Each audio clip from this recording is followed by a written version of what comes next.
So outrageous the toll. You can lose all you have.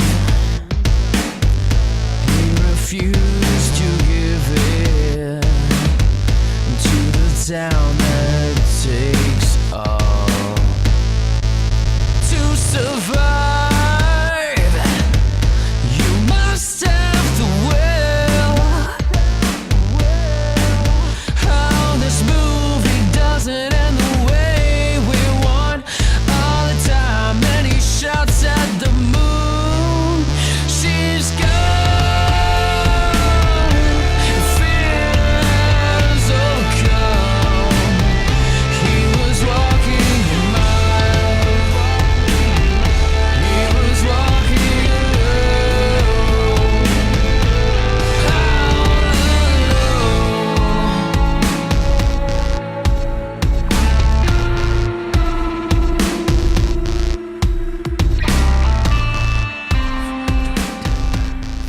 I thought we were all of us were just controlling our computers with our naughty bits at this point. I figured that's what friends do. Friends don't use hands. You said fingers on genitals. That's pretty much me through the entire thing. So I didn't really, that command didn't help me at all. It's like, okay, now what? I thought maybe you'd be, okay, it's time to put my fingers on my genitals. We're going to start recording. Hence, it's time to start fervently masturbating. When they're already there. Yeah, they gotta stay there. Or- That's how you keep all the stuff in. You routinely have just stuff falling out of you. Listen. This podcast is listened to by people in more than one country. We can't have Jade's, cocaine mule, quote unquote cocaine mule hobby getting into this with how she worked for the quote unquote big cartels and quote unquote can shove kilos up her quote vagina. All right, listen, we're not it's a talking fetish. about that right now. It's just a fetish. Yeah, No, she doesn't It's- actually it's- make it's- money it's off in- it. No, it's entirely just for sexual gratification. And listen, it's not really the putting things up there, it's the getting past airport security that gives her the rush. That, and occasionally the cocaine package will break, and that'll give her a rush too. Only twice she ended up in the ER, which is pretty good for a fetish, I'm just saying. You don't need to explain how the ketchup bottle got there. It's pretty simplistic. You're like, cocaine in the woo-ha, and they're like, oh yeah, we know how to deal with that. They're used to it. It's just like coming in with like a sprained ankle. What happened? Yeah, she got a nose candy up the wrong nostril, if you know what I mean. Oh, sure, bring her into room 12, we'll get the vacuum, Is it still illegal if you just do it for fetish reasons and not for if you don't actually plan on consuming it? That would be a great question for Law Corner. Could you get off if you said you were just doing it to get off? Mm-hmm. Jade? Jade, have you sent this to Austin's Twitter yet? No. Please. You're the only one of us he listens to. Yeah, but I already asked a question about turds in the wind, and I need an answer. But this isn't turds in the wind, it's coke in the snatch. I mean, it's just as important. Maybe next week. This is for the public good. We all need to know this. And the pubic good. I mean, he does read your questions sometimes, too. So. No, he doesn't. You had the one about the stuffed animals. That was like a year and a half ago. Yeah. I haven't been keeping up with WordFunk. I don't know if mine are actually getting read or not. Okay, neither have I, but that's neither here nor there. Well, that's good, because I don't either, so... Yeah, I'm still waiting for John Paul to listen to the latest episode so he can post... Because there's something about Austin and a thief. So I'm curious what that is, but I want to find out what the timestamp is, so I'm waiting for John Paul to listen first so he can give the timestamp listings on what happens in the episode. I find it's weird, like, I've fallen more and more out of listening to WordFunk as I've become less enamored with, like, Dice Funk. Like, even though I understand that really, other than Johnny having, like a really small, like, tiny role in this season of Dice Funk, it's really just Austin and the other people. Yeah, and it's kind of petered off anyway. Not really. I don't think there's going to be any resolution to the Johnny stuff from season Yeah, 4. because like as I've liked season 4 less to the point where I think I've got maybe like 5 or 6 episodes in, and then we're just like, I'm not enjoying this. It made me want to listen to Wordfunk less. I don't know. It's like when I was. I mean, I think the problems with season 4 are kind of there in Wordfunk too. Yeah, it's like when I was like really into like Dice Funk, like when I got into first started listening about a little more than halfway through season 1, and then up through season 2 was awesome. I loved it, and listening to all that, and then season 3, the first half I had trouble getting into it. I think everyone told me it really picks up. And it did. Once I got to that point, it really picked up. But like during that first half of season 3, I kind of like I fell to listening to that, and I also kind of fell to listening to Wordfunk. And then when season 4 just failed to grab me at all, I realized I'm like so far behind on Wordfunk that now it would be like starting to listen for the first time all over again, because there's like a year of jokes I don't get now. No, I mean, there's no jokes, so I think. No jokes, all serious. But I mean, season 4 has its good moments, but I can't honestly recommend it. I'm hopeful for season 5 to be a turnaround. I mean, I'm one of those very, very weird people that just enjoyed every season less and less. I know several people said, it's getting better and better. I love season 1 so much, then it just gradually went down for me until I arrived at absolutely fucking just hating this one. No, And, season 4 is having such a strong negative effect for so many people that I think something's going to change in the next season. Yeah, I don't know, but if the trend continues, I'm gonna like it even less than 4, so... Now, Austin is definitely responding to feedback lately, so... But I'm definitely kind of feeling the same vibe Kirsten's getting, with like...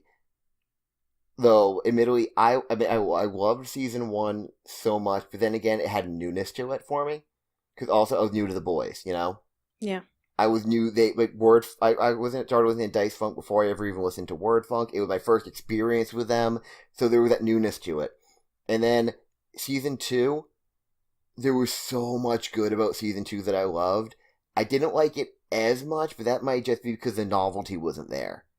But then season 3 started out as such a slog until probably maybe episode like 17 or 18 where it finally started getting going. And then season 4, I'm just like, really? Yeah, season 4, it's like 20 plus where it starts picking up, unless you count Yeah, but like, the Katarina by that stuff. time, I had already given up on all of the characters, and it's really a shame. I know it's good. I know objectively it's a good show. It's sad, but I just can't. I can't with. Yeah, and season 1 for me, I think it wasn't a show. It was just people playing D&D. Yeah. Yeah. For me, that was like the thing I liked. I think maybe the most about season 1. And they were friends, and yeah, it was friends hanging out, socializing, and playing D&D. Whereas once Austin took over, and I'm not saying this shit on Austin, I love him to death, but he really tightened the reins on it becoming more a straight up D&D podcast. I mean, it's his livelihood. He should be able to do with it whatever he wants, of course, but... Oh, yeah. I'm saying, like, for me, that took away what you're talking about. The bit where season 1, it felt like you were in the room with a group of friends playing Dungeons & Dragons, whereas once Austin took over, it felt more and more, like, not as much in season 2, but definitely in 3 and going into 4, that it felt like it was more and more an audio drama. Yeah. And an improv audio drama without the outside stuff, for me, it's just like amateur theater. It loses so much. Yeah.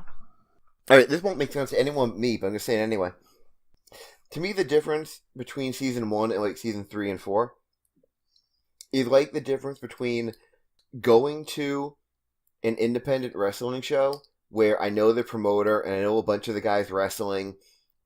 I have friends who work with them, and it's more of, I know what's going on, and I'm watching my friends do something they love, and I'm enjoying it more because I know they're enjoying it and doing something great. compared to watching WWE, Yeah. where it's all a slick down presentation where all the outside humanity is completely blocked off and all you see are the characters. That's a very good way to put it. My analogies are all wrestling or Doctor Who, so feel happy it wasn't a Doctor Who reference. Okay, so now that we've managed to speak about things that don't matter. Hey everybody, welcome to Funk Dunk Play Season 2, episode number 28.Z. That's right, we're releasing on time with official final release of episode 28. Can you believe it? I can't, and I'm even here. This episode will live up to every one of your expectations as long as they're extremely low and involve poop jokes. I'm going to get at least one in there. Trust me, it will be great. It will be better than the shit my cat took this week. Amazing. Hey yo. That was quick. Yeah, I know. That's what all the ladies say about me. Alright, so you have... Oh yeah, Muddler has been retrieved as well as Susan. And have you named your dog yet? I have. What is your dog's name? Mr. Eugene Fluffers II. You are treading dangerous ground, young lady. Am I? Yes, you are. Why? He was Mr. Eugene Fluffers, my favorite NPC ever. And? I mean, everybody's. He's a dog now. Don't judge his lifestyle choices. The second, it doesn't actually have to be so the it's his same son. as his son. He's just, this campaign's iteration. Okay, fine. Fine, Kirstine. Fine. If that's how you want to play it, we'll play it. Fine. He is Mr. Eugene Fluffers' spiritual son. Oh, so he's reincarnated as a No, dog. that would still be Mr. Eugene Fluffers. It's his spiritual son. Mm. He's not a reincarnation. Okay, so he had a son who reincarnated as a dog. Theoretically speaking. Look, metaphysics, His son is a time-traveling dog. we're not nearly high enough to have this conversation. I like to think I'm always insane enough. So, you and your sacramentally named dog and Muddler and Susan have all emerged from the cave, and Eliza and Captain Fancy have been discussing. I'm just going to assume they've been sort of maybe talking about, the things in common that your average genocidal, world domination focused snake lady would have with a talking utensil. A very fancy, charismatic talking utensil. That's very true. But we're talking about things she has in common with them. Oh. I have high charisma. I've got 18 charisma, and he's got 19 charisma. But are you fancy? And you want T-circles?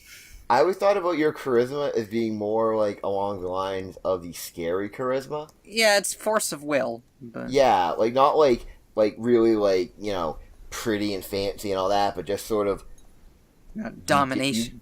You can get your way because you have that sort of that strong will of just being able to control a situation when need be, and you do it big through dick energy.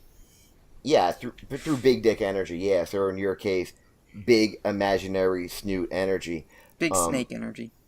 Big snake energy. I would like to point out that I'm more charismatic than both of them. Really? What is your charisma? 20. You are more charismatic than Captain Fancy. That is true. You are okay. There is one character you are nowhere near as charismatic as. Goris? No. Everyone's favorite NPC.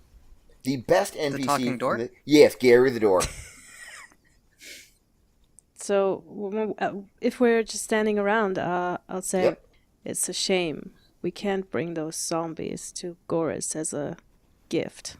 Eliza shrugs. Of course. It would have been nice, but yeah, whatever. He's got plenty of them. At this point, Mr. Fancy reaches down to his right hip.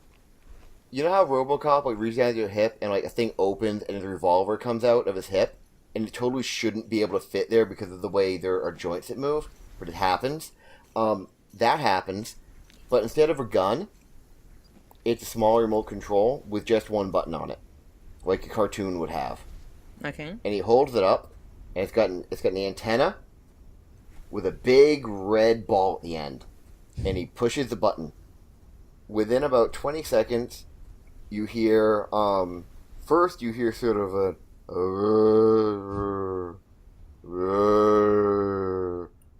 then you just hear a noise, but it's not like shuffling feet, it's like jogging.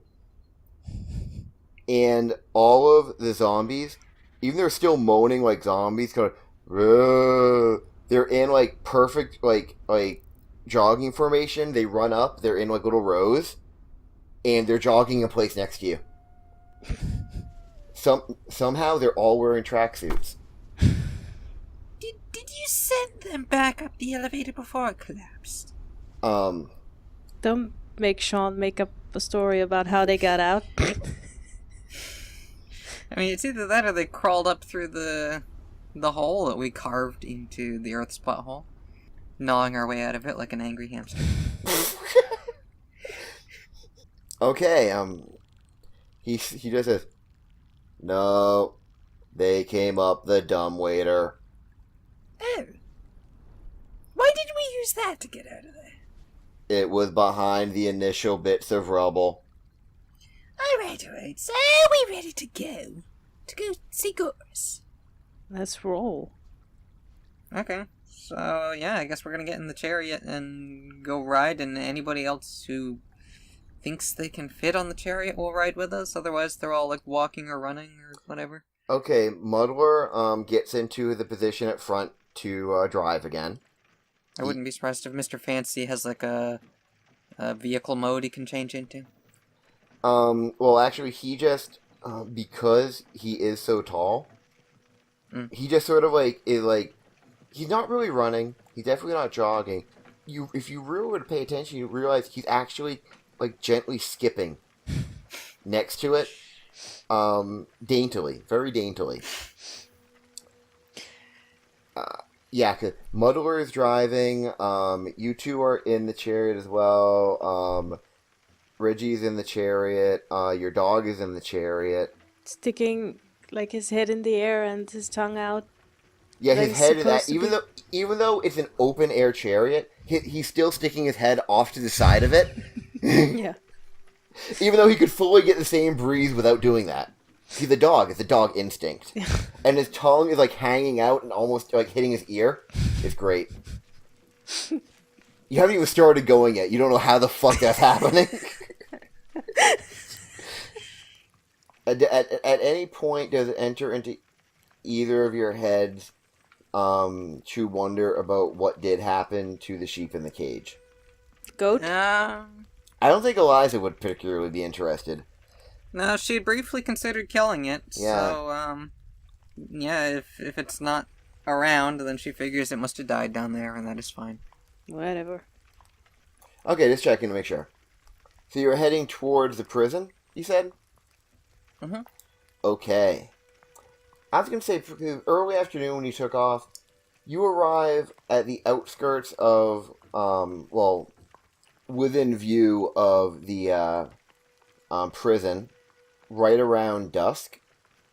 That's where you sort of come over a ridge and you see right there it is, St. Jorgo's place for the criminally disadvantaged. So we're gonna wait for her to we're gonna wait for it to get dark.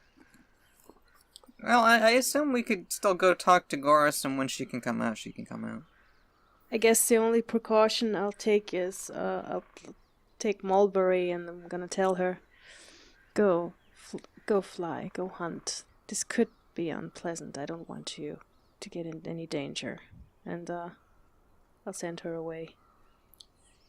As Mulberry flies away, you hear her release a very loud, hoot.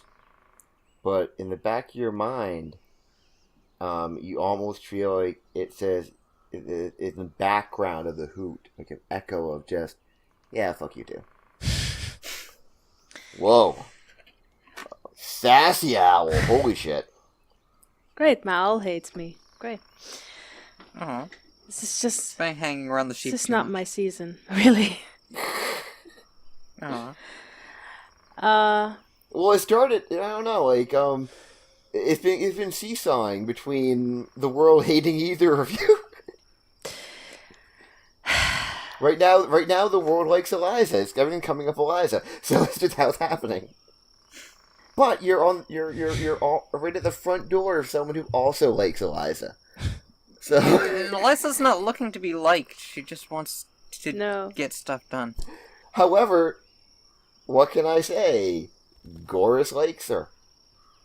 We know this. It's a simple fact. Yeah, all their undeath pals. Eliza's gonna storm up to the prison, or Yeah, I let's see. Goris's office was near the front, right?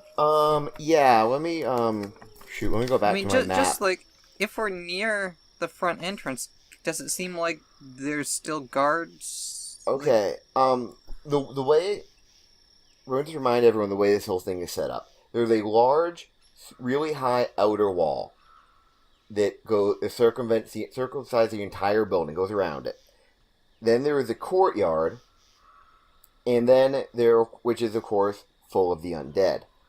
There is a doorway on the outside of the wall that leads to a tunnel through the courtyard, which is not open to the courtyard in any way, shape, or form. Totally enclosed tunnel, which leads to the actual inner keep, which is the actual prison. And the necromancer's lair is right next to the inside door to that tunnel. So that's what we're looking at. Okay, so on the outside door, I assume that's where we are. Is there a guard who is like keeping people out, or nope. There would is need to be talked to, or there can we is just walk straight in in? fact no guard. You know, I'm just going to give this one to you because I don't think you really would need to look that much. It doesn't look like it's looked before. Even when you were there, when there was the whole thing going on with the anti-magic field not working and shit. It still looked like there was somebody in charge. Stuff was getting done. Now, the door is there. But there is no guard. It doesn't even look like the place is. It doesn't look as kept. Is the best way I can put it. So there was already a breakout, and we're just walking into the room. I mean, if nobody's the door is closed. I mean, the door is closed. It doesn't look like it's really seen a lot of use recently. It's the door handle used to always be shiny. Now they're just like, not. There, it definitely just doesn't look like it did before. Okay, I mean, if nobody's blocking my way, I'm just gonna walk in and head for Goris's office. If there is someone, I'll try bluffing my way in. I'll stay a little ways behind just to see Okay. what's gonna happen. All right, and you said you were bringing her, or let's see, you're bringing Muddler and Susan. You said you were bringing Mr. Fancy as well. We're bringing Captain everybody. Fancy, I mean. Yeah. Okay. One thing you will notice is that Captain Fancy will barely fit into the tunnel. As in, like, he would actually be scraping the edges and might get stuck. Okay, so I guess I'll glance back at him and ask, Would you prefer to just jump over the wall and meet us in the courtyard? I thought you'd never ask. People always find it showy if I do such things without being, requested to. I hate to... He paused it for a second. I hate to be overly dramatic with my abilities. And then, without just seemingly not moving at all, you just hear a sproing noise, and he launches into the air. And then, he reaches the top of his jump, and 3 little parachutes, one from his back and one each from his shoulder, deploy. He floats down, and if you could see over the wall, which you can't, but if you could, right before landing, all 3 zip back into his body, and he lands with a very gentle plop. okay, yeah, so Alyssa will keep heading inside, figuring that we can meet up with him through that door that Goris has that leads out to the courtyard. Okay. The tunnel is kind of dark. You're having no problem with it, obviously, because you have dark I got vision. 60-foot dark vision. Yeah. Where there would have normally been torches or lanterns or magical lights, depending on this area had been lit primarily with lanterns. There were just empty hooks. And there are a couple brackets on the walls for torches, which are also empty. So there is no artificial light in this hallway at all. But you can see fine, and you can definitely see that there is there's some blood splatter on the walls a little bit. You don't see any bodies. Oh, nice. But there's a little bit of blood splatter. There's definitely signs of a scuffle or fight that was then rather shoddily cleaned up. Like, they moved the body. That's like fucking it. It definitely not like a lot of work went into cleaning this fight up. Something's happened here. You can tell. I mean, that again, it's not even a roll. You would just know that if you don't have your eyes closed. Yeah, I gotta see if the inmates are running the asylum now. I'm gonna have Batman on trial.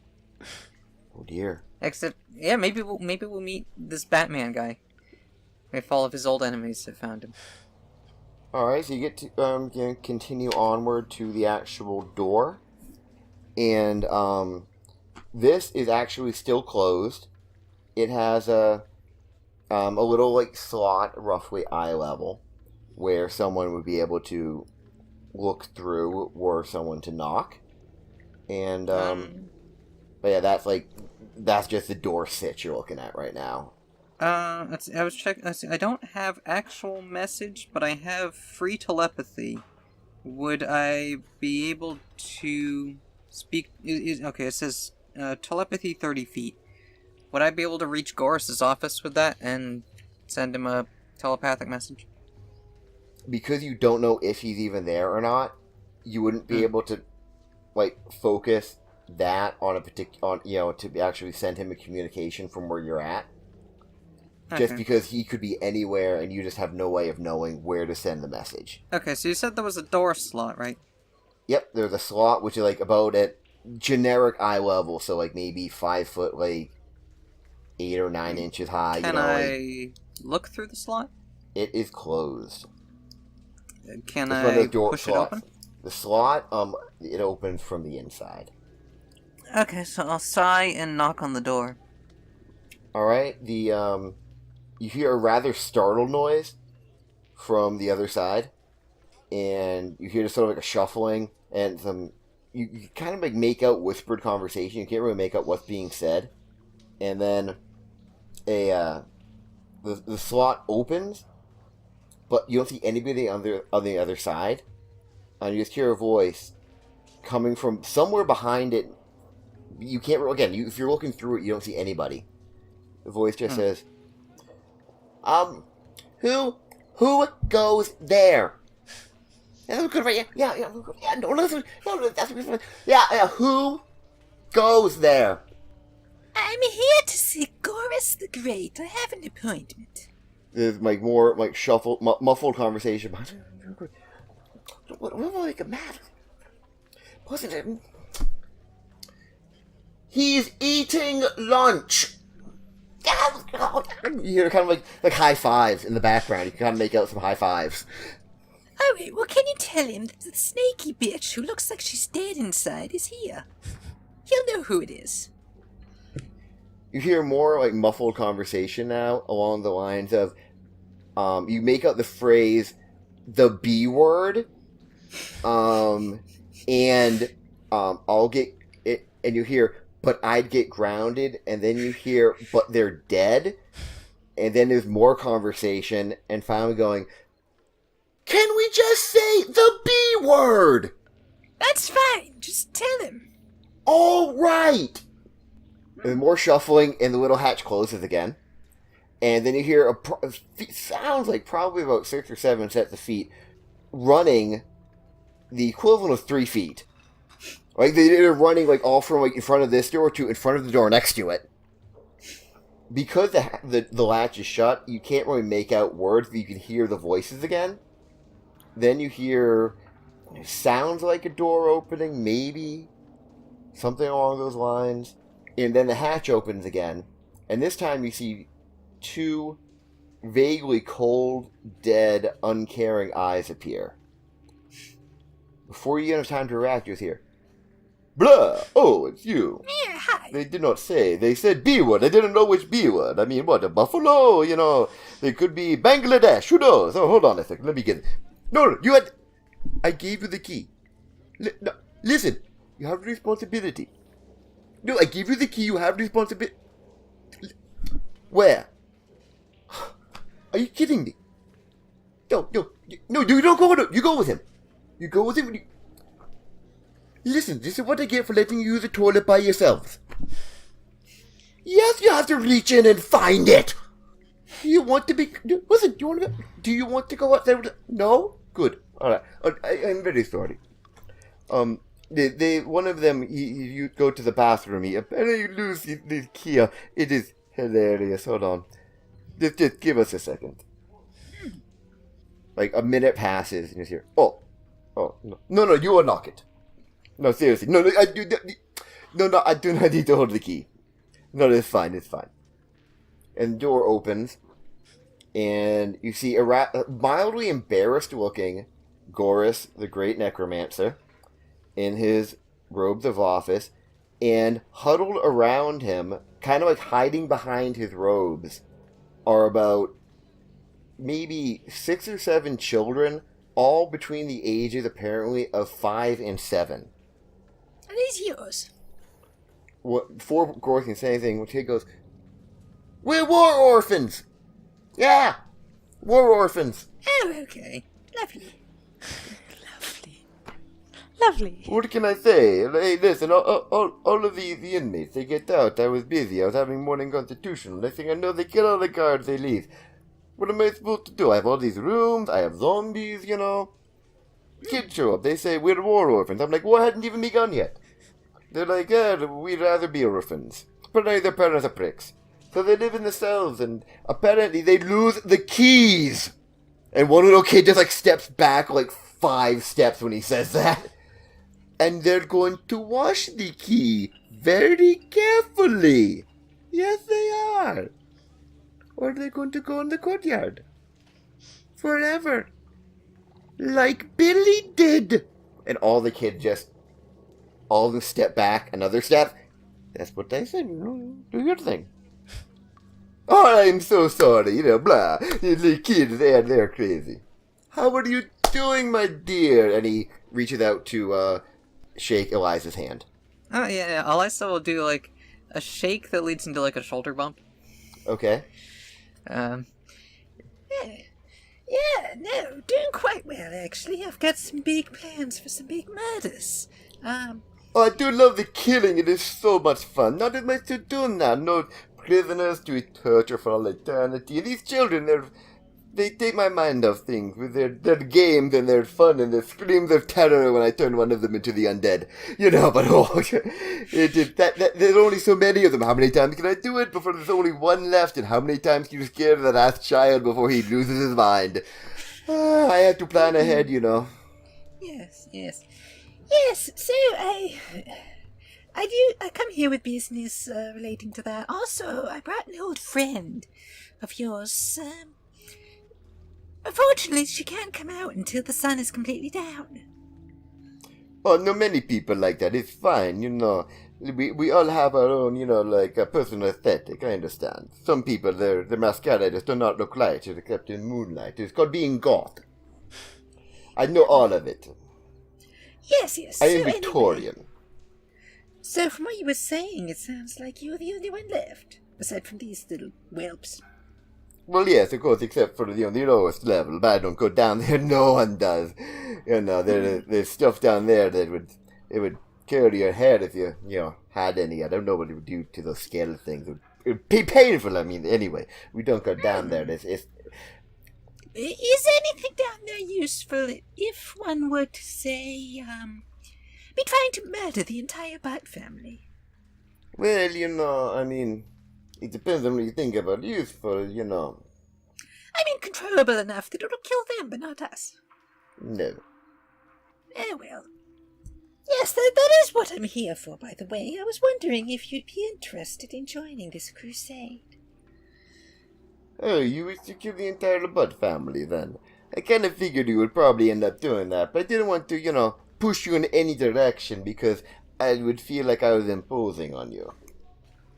It took me a while to arrive at the decision, but it's quite necessary.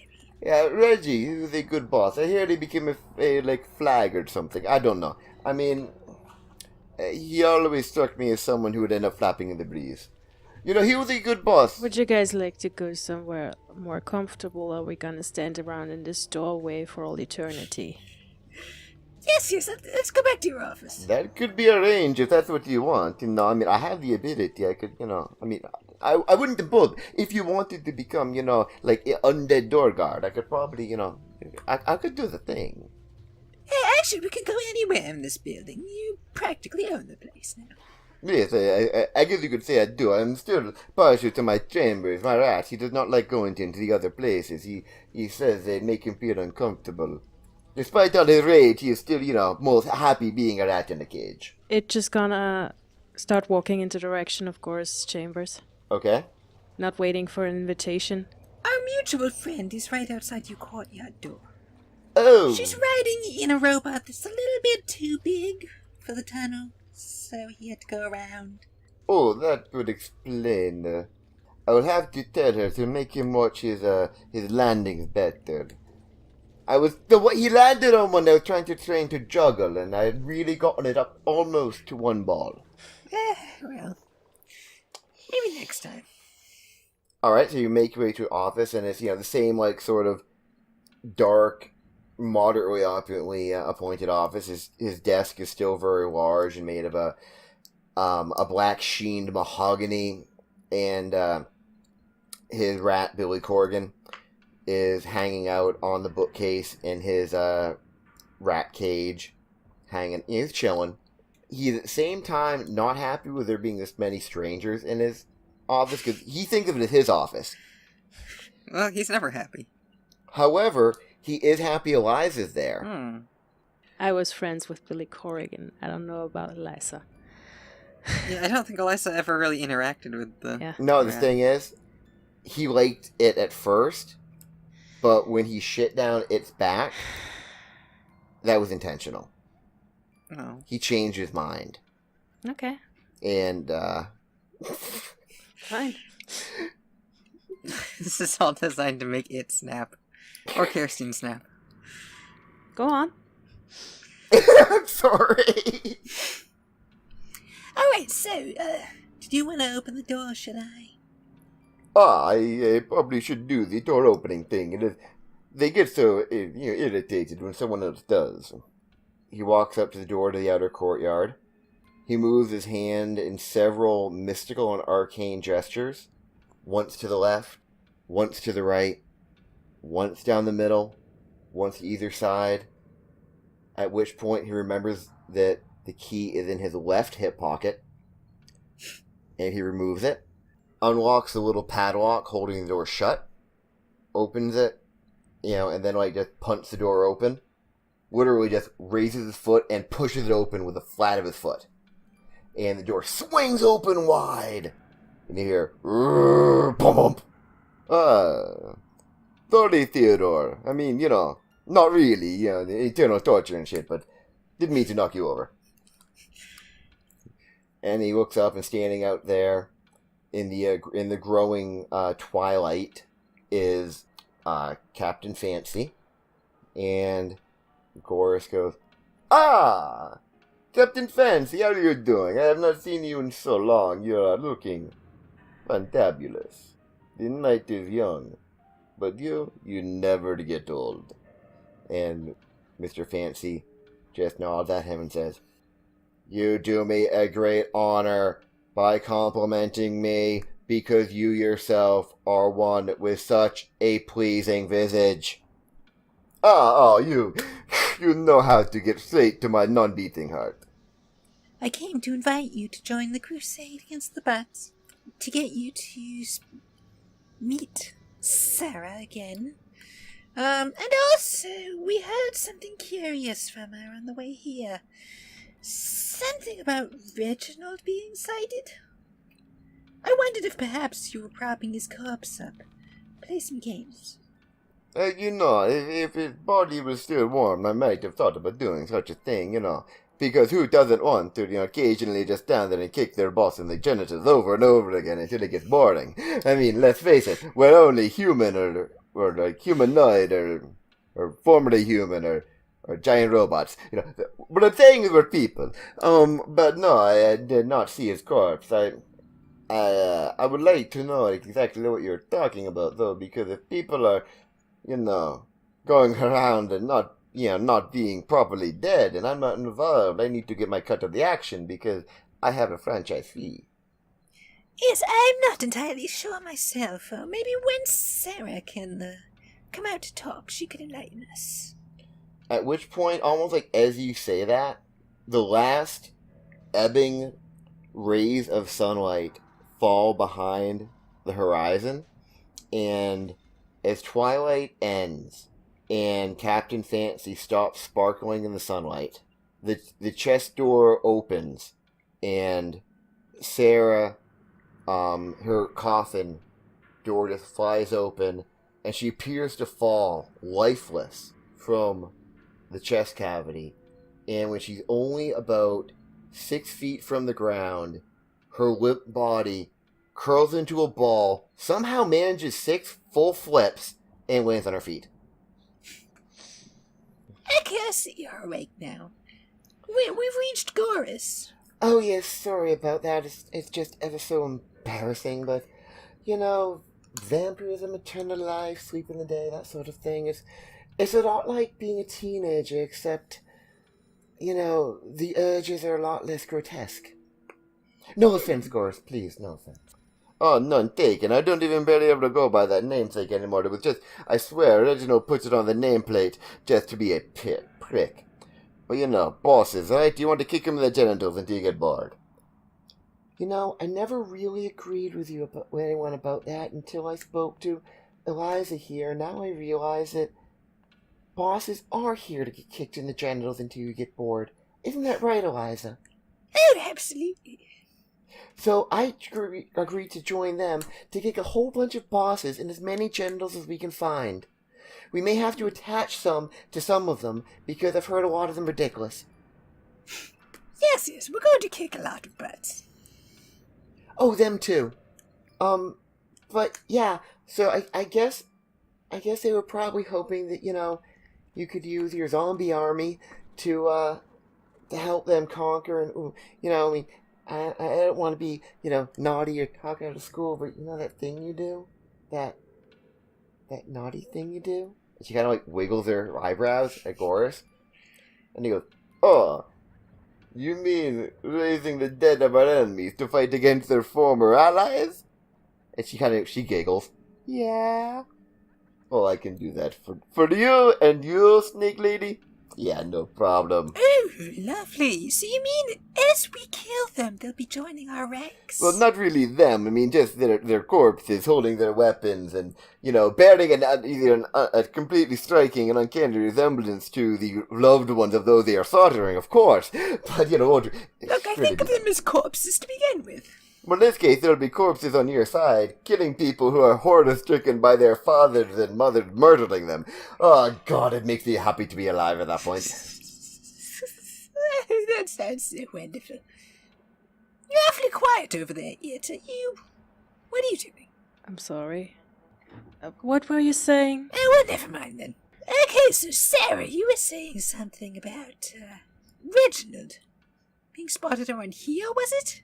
Well, like I said, right before you guys entered the cave, it was like, I could sense his heartbeat again, like he was alive again, and then, well, with all the hoopla, with you showing up, and then, renouncing my maker and all that, I couldn't sense him again, and, well, obviously I got disconnected from the butt network at that point. But yeah, it was like I felt him again, even though he should have been dead for, well, that point, at least a day or so. Is there any way we can hack this butt network? Sounds useful. There's only one way, but it exists more in legend than anything else. I've never even heard of it actually being done. It takes there's horrible risk involved. I did hear about, ages ago, someone acquiring super butt vision and hacking the butt network. But unfortunately, there was a horrible cost. I was thinking more that we could just kidnap one of them and use his brain. Oh, that might work too, I'm not really sure. Because I certainly don't want to actually live in their fucking butt network. Well, it's not that you'd live there, but, like, apparently, they gain, like, butt derangements, and, like, eventually you can't even tell them from a butt, and then they end up living in a house with, like, really underpaid servants, and they talk in that really annoying voice that all the butt people have. Just as an aside, sometime during that conversation, it's just wandered out, probably with the dog. Okay. What is it doing? Oh, I don't know, are the kids around somewhere? Some of them appear to be doing chores, but if you, like, pay attention, you notice, like, there's one with a broom, but he's maybe, like, barely around a corner from the doorway, and he's been sweeping the same area the entire time. Because, like, this is interesting. This is people. They all want to see what's going on. So they're all, like, pretending to do chores, but at the same time, never quite going out of earshot or eyesight of the doorway, so they can see what's happening. They're basically being kids who are trying not for no one to realize they're trying to eavesdrop. They're just bad at it because they're, like, kids. I don't know how my communication with this dog works, but maybe I can... The dog inherently knows what you want it to do. Yeah. As long as you can describe to me, I want the dog to blank. The dog is such a good dog. He's such a good boy. He will do what you say that you command him to do. Even if it's just, like, sort of like, I really want my dog to jump up and eat that biscuit. Okay, your dog jumps up and eats the biscuit. You know what I mean? You have that level of connection with him. Let me just check something. You can't make him do that. Yeah. No, I figured. No, I'll just indicate to him that if he wants, he can try to get the kids to play with him, and I'll watch. He snuffles at you affirmatively. Like, you know, like dogs can kind of like it's not like they're snoring; they kind of like snuffle. You know, he snuffles at you, and he walks up to one of the kids, and the kid at first is like, oh my god, dog, you know, and I'll say a 1-year-old golden retriever is still kind of big, you know, especially to like a 6-year-old. But he walks up to the kid very, very gently, you know, kind of like lowers his snout, you know, kind of like doing the whole "you can give me a pet, you can pet me" type of thing. And the kid, like, very timidly holds out his hand. Mr. Eugene Fluffers II kind of, like, very slowly inches the top of his head towards the kid's hand. And then the kid finally goes ahead and pets him on the head. And your dog, your 1-year-old golden retriever, like, is very happy with this and goes, "Woof. Woof, woof." Alright. That... He will bark the same way Mr. Eugene Fluffers I would meow.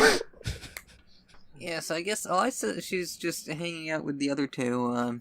She'll look around a little bit and say, You know, I think this might actually be a really good base of operations. It seems like Stab's gone to shit anyway. Any word from there lately? It was getting attacked when we left. Oh, yeah, that would explain why the guards pretty much left. Eventually, the ones that were left had to fight their way out, you know, because the inmates had, for some reason, a few of them decided they were going to, like, hole up here. I mean, they're still here, but they're not, you know, running things anymore. They're more, like, slowly plotting things and moaning for brains, but, you know, they tried to fuck with my Kool-Aid, and, oh, fuck that shit. I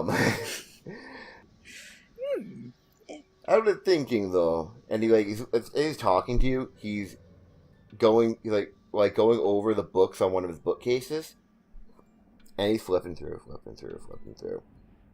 And he goes, I have a question. Miss Sarah, would you say that you and Reginald Butt had a close relationship? And she kind of, like, cocks an eyebrow at him. And he goes, I mean, like, I'm not talking friend. I'm not talking where you, like, we were pen pals. Did you, like, where do you, did you, like, play cribbage together? I mean, I'm asking, did you fuck? And she goes, well, I mean, we had to. It's the way you set up the blood bond. Ah, you see, that's, someone played trick on you. That's not how you set up the blood bond at all. It doesn't work that way. Someone was fucking with you. But if you do that, oh no, that would explain it. Yep. He's looking at one of his books. Oh crap. I know I should... Did he catch vampirism as an STD? No. The reason she could sense it is because of sexual congress. It is not just of the body, it is of the soul, of the blood, of the excrement, of the hair, of the fashion sense. It is of many things. And he holds up a book and holds up the page, and it's just basically completely full of runes and stuff. It's just written in these foreign languages. What he's showing you this page is a very advanced necromantic spell. You can't even begin to comprehend what's on the page other than you know it is vastly beyond your ability to comprehend. And he goes, this. I lent him this book. He said he needed it for the accounting classes. I should have known. It's not accounting, it's necromancy, but, accountants. I thought maybe, hey, could be. But you see, this spell here, I mean, the name of it is in the language of the damned. You couldn't... We call it clone. You see, given enough time, he could have created a second body. And upon his death, his spirit or consciousness or fashion sense or whatever, it could have traveled to the new body, which would mean he would still be alive-ish. The connection would have been enough, for her to have noticed, even though he was supposed to be dead, but no one else would have noticed. That's convenient. None of the other members of the Butt family would have noticed he was still alive. What are you saying, exactly? Do you think he's a potential ally against them?